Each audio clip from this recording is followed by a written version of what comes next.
आज हम लोग पढ़ेंगे रिसर्च के बारे में। रिसर्च के बारे में मैंने बताया किस तरीके से रिसर्च की जाती है। सही, आखिर रिसर्च की हमें ज़रूरत क्या पड़ती है, ये सारे ये डिटेल हम डिटेल से पढ़ेंगे। सही, सबसे पहले शोध प्रक्रिया पहचान। आखिर शोध प्रक्रिया की पहचान क्या? शोध कई वैज्ञानिक चरणों की एक प्रक्रिया है और प्रत्येक चरण की क्या है, एक दूसरे के साथ जुड़ा हुआ होता है। हम कितना बड़ा सोचना सही है, वो अपने आपस में एक दूसरे के साथ जुड़ा हुआ हो। प्रक्रिया सबसे पहले शोध समस्या से शुरू होती है, यह क्रमिक रूप से अगले चरण में बढ़ती है और आमतौर पर एक शोधकर्ता 7 चरणों की तरह शोध करता है। शोध की प्रक्रिया जो कितने चरणों में कंप्लीट होती है, वो चरण होते हैं 7। एक एक के बारे में डिटेल से पढ़ेंगे। फिर शोध कार्य में मुख्य रूप से आपको एक शोध प्रस्ताव की आवश्यकता होती है। ऐसा इसलिए है क्योंकि प्रस्ताव शोध परियोजना की मंजूरी देता है कि आप शोध करने की क्षमता हासिल करते हैं या नहीं, मतलब आपने कोई नई चीज़ खोजी है उस रिसर्च करने के बाद या नहीं, इसके बारे में बताइए। इसलिए जब आप एक शोध प्रस्ताव लिखें तो उन्हें अपने शोध को विस्तृत योजनाओं और विशिष्ट उद्देश्यों को सही ढंग से प्रस्तुत करें।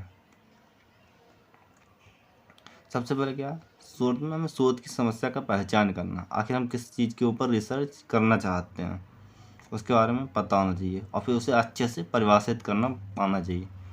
सबसे पहले अनुसंधान की प्रक्रिया में पहला और सबसे महत्वपूर्ण चरण शोध समस्या की पहचान और उसे ठीक से परिभाषित करना। शोधकर्ता को पता लगाना चाहिए और उसे तैयार करना चाहिए ताकि वह शोध के लिए ग्रहणशील हो जाए। एक चिकित्सक की तरह एक शोधकर्ता को किसी समस्या का सही निदान करने से पहले सभी लक्षणों की जांच करनी चाहिए।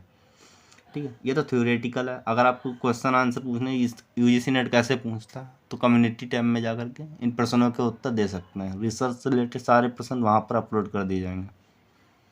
अभी तो ये थ्योरेटिकल है।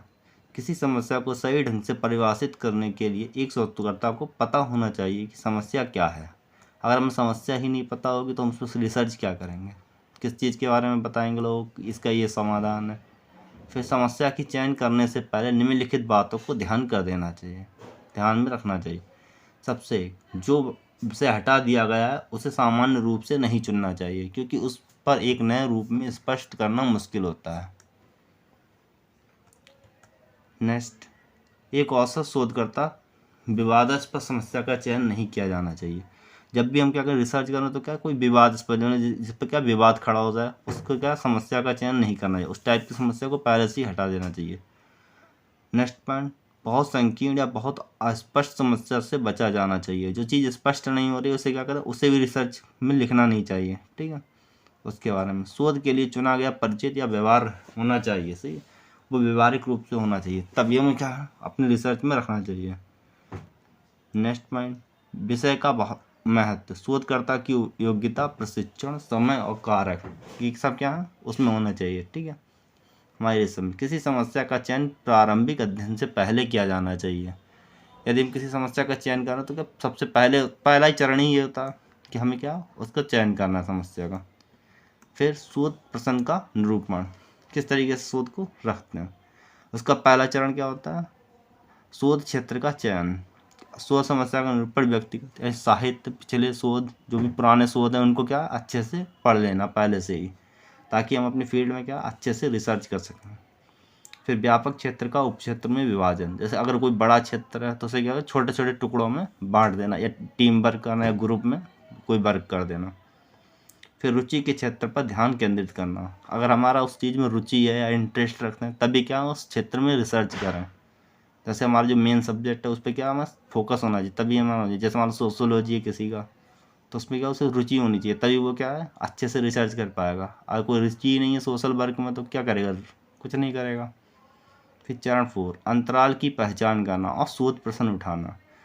जैसे उन सभी प्रश्नों की सूची बनाए जो क्या शोधकर्ता उत्तर खोजना चाहता है, जिसके ऊपर हम रिसर्च करना चाहते हैं। नेक्स्ट, व्यापक उद्देश्यों का निर्माण करना। क्या हमारे पास बहुत सारे उद्देश्य होने चाहिए रिसर्च करने के पीछे, एक उद्देश्य के लिए तो हम रिसर्च करेंगे नहीं। फिर उद्देश्यों का आकलन और समीक्षा करना, उनके क्या उद्देश्य का जो आकलन है उसको क्या ना अच्छे से देखना कि हमारा उद्देश्य जो है अभी कंप्लीट हुआ है या नहीं हुआ है। फिर नेक्स्ट पढ़ेंगे हम एक शोध समस्या के चयन में मुख्य बातें। आखिर शोध जब बोल रहा है तो क्या चयन करने में किन किन चीज़ों को ध्यान में रखना चाहिए। जब भी हम समस्या का अध्ययन करते हैं तो क्या इन चीज़ों का ध्यान रखना चाहिए। पहली चीज़ क्या, हमारी उसमें रुचि तो होनी ही चाहिए। दूसरी प्रबंधनीय परिमाण, ठीक है। फिर संकल्पना माप, फिर आता है 4 नंबर विशेषज्ञता का स्तर, फिर प्रासंगिकता, डेटा की उपलब्धता, कितनी डेटा हमारे पास उपलब्ध है उस चीज़ के बारे में, और फिर नैतिक मुद्दे जो क्या है मोरल वैल्यूज़ को बताते हैं, ये हमारे पास मौजूद होने चाहिए, तभी क्या है हम अच्छे से रिसर्च कर पाएंगे। अगर हमारे पास डेटा ही नहीं होगी तो रिसर्च क्या करेंगे उस फील्ड में आकर के। फिर साहित्य की समीक्षा, एक बार शोध की समस्या का पहचान हो जाए और परिभाषित हो कर लें हम कि हम क्या इस टॉपिक पर रिसर्च कर चुके हैं, अब हम करेंगे साहित्य की, मतलब कि जो पुरानी किताबें जो लिखी हैं लोगों ने उसके क्या पढ़ेंगे, उसका अध्ययन करेंगे कि उन लोगों ने क्या लिखा, किस चीज़ का रिसर्च किया और किस चीज़ को उन्होंने छोड़ दिया, क्या कहा, उससे क्या है हम कोई नई चीज़ ढूंढ सकते हैं या नहीं ढूंढ सकते हैं। वो क्या है, जब हम साहित्य को पढ़ेंगे अच्छे से समझेंगे, इसी के बारे में चरण 2 पूरा इसी में हम उसको पढ़ेंगे कि अच्छा वो चीज़ें मिलेंगी कहाँ में लिखी हुई, वो मिलेंगी अकादमिक पत्रिकाएं या सम्मेलन की कार्यवाही, जैसे कोई भी सम्मेलन होता है वहाँ से हमें मिल जाएगा उसके बारे में डिटेल, या फिर सरकारी रिपोर्ट, या फिर पुस्तकों के माध्यम से हम साहित्य की समीक्षा कर सकते हैं, मतलब कि पुरानी डाटा को उठा के पढ़ सकते हैं कि उन्होंने किस चीज़ के ऊपर रिसर्च किया है, किस चीज़ के ऊपर नहीं, और या उस चीज़ से हम कोई नई चीज़ प्राप्त कर सकते हैं या नहीं। फिर आप बात करें परिकल्पना तैयार करना, चरण 3, साहित्य में समीक्षा करने का शोधकर्ता को स्पष्ट शब्दों में कार्य परिकल्पना को बताना चाहिए।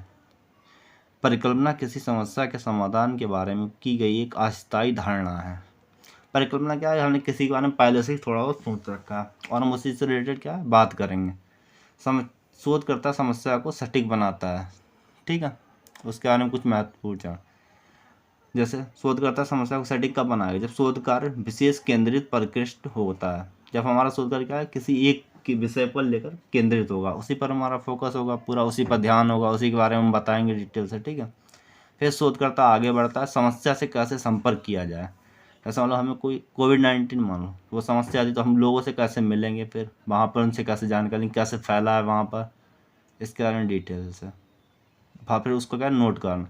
एक परिकल्पना का परीक्षण किया जाता है, सही, जो हम परिकल्पना कर रहे हैं वो क्या हमारी सही है या नहीं, कितने हद तक सही होगी, इसके बारे में डिटेल से बताना।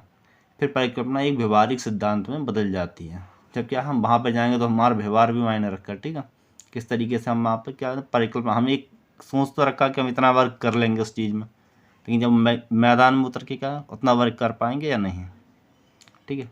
ये रिसर्च की क्या पहली क्लास थी। अगर आपको इससे रिलेटेड क्वेश्चन आंसर करने हो तो क्या कम्युनिटी टाइम में जाकर क्वेश्चन आंसर दे सकते हैं।